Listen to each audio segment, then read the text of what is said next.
Tunnel లోపల ఇంకా 4 మృతదేహాలను వెలికి తీయడం అసాధ్యమని ఎన్డీఆర్ఎఫ్ అధికారులు అంచనా వేస్తున్నారు. నీటి ముంపు, బండరాలు పడడం, ఆక్సిజన్ కొరత వంటి అనేక సవాళ్లు రక్షణ చర్యల్లో అంతరాయాలను కలిగిస్తున్నాయి.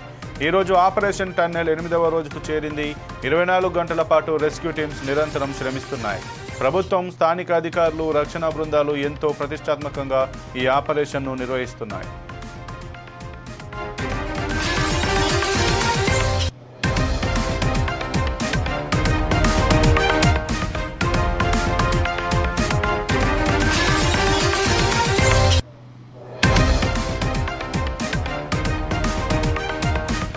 ఇక ఈ విషయానికి సంబంధించి మరింత సమాచారం మా ప్రతినిధి రాకేష్ అందిస్తారు. రాకేష్, చెప్పండి, ఇప్పుడైతే ఎస్ఎల్బిఎస్సి టన్నెల్లో ఎవరైతే చిక్కుకుపోయారో 8 మంది అయితే ఆల్మోస్ట్ చనిపోయినట్టుగానైతే నిర్ధారించినట్టుగా తెలుస్తుంది. ఈరోజు కొంతమంది ఆ మృతదేహాలు కూడా వెలికి తీసేటువంటి అవకాశం ఉన్నట్టుగా తెలుస్తుంది. దీని గురించి మీ దగ్గర ఉన్న పూర్తి సమాచారం ఏంటి?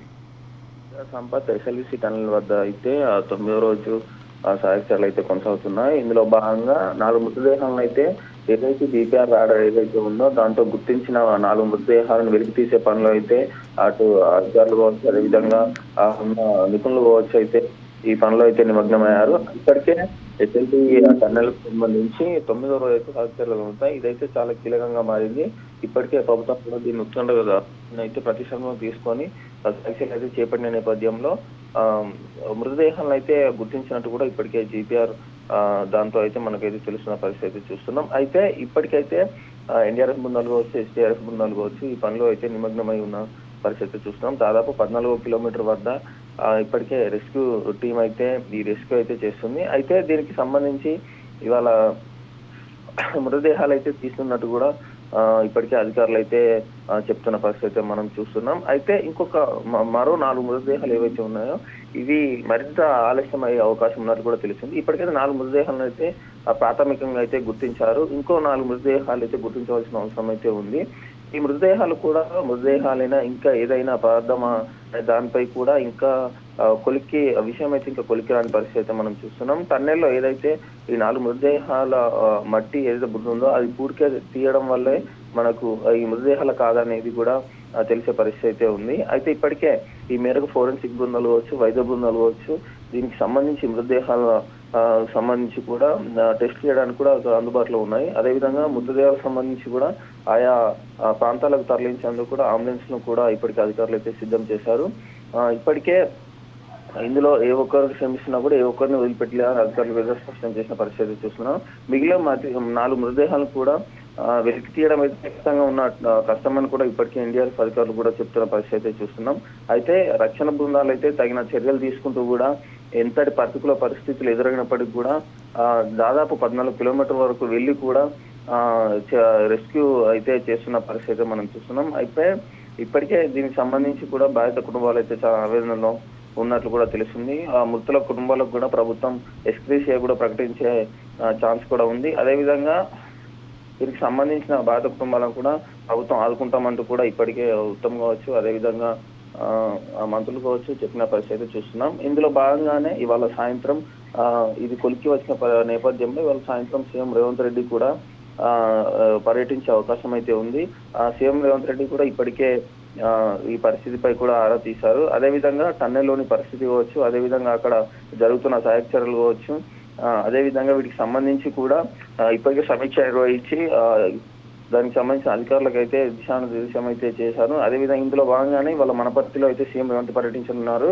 ఈ నేపథ్యంలో అక్కడి నుంచి నేరుగా సాయంత్రం 4 గంటలకు ఎస్ఎల్బిసి టన్నెల్ వద్దకు అయితే చేరుకుంటున్నట్లు కూడా ఇప్పటికే సీఎంఓ నుంచి అయితే మనకు ఆదేశాలు ఉన్నట్లయితే తెలిసిన సంపత్. అయితే రాకేష్, మరి ఈ రోజైతే 4 మృతదేహాలను వెలికి తీసేటట్టుగా మనకు తెలుస్తుంది. దానికి సంబంధించి అక్కడ పెద్ద ఎత్తున అంబులెన్స్లు అలాగే మార్చురీ వ్యాన్లు కూడా తీసుకొచ్చినట్టుగానే తెలుస్తుంది. మరి ఇంకొక 4 మృతదేహాలకు మాత్రం అక్కడనైతే వెలికి తీయడం చాలా కష్టంగా ఉండి ఇబ్బంది ఏర్పడేటువంటి పరిస్థితి ఉన్నట్టుగానే తెలిసింది. దీనిపైన అక్కడ ఉన్నటువంటి సంబంధిత అధికారులు కావచ్చు, ఎన్డీఆర్ఎఫ్, ఎస్డీఆర్ఎఫ్ బృందాలు కావచ్చు, వాళ్ళు ఏ విధంగా స్పందిస్తున్నారు? ఈ మృతదేహాలను తీసే అవకాశం ఏమైనా ఉంటుందా? దానికోసం వారు ఏమైనా ఎలాంటి టెక్నాలజీని వినియోగిస్తున్నారో ఏమైనా సమాచారం ఉందా?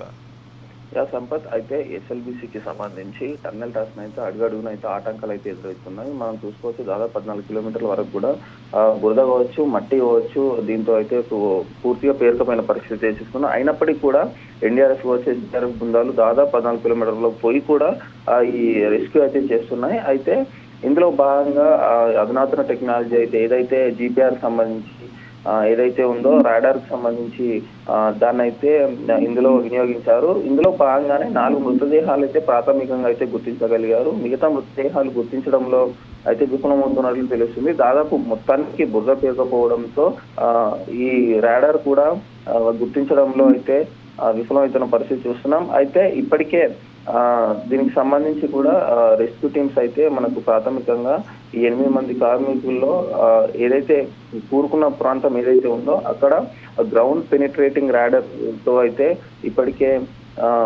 తవ్వకాలు అయితే ఇది గుర్తించిన దగ్గర అయితే తవ్వకాలు అయితే చేస్తున్నారు. ముఖ్యంగా మనకైతే ప్రాథమికంగా 4 మృతదేహాలను అయితే వెలికి తీయనున్నారు.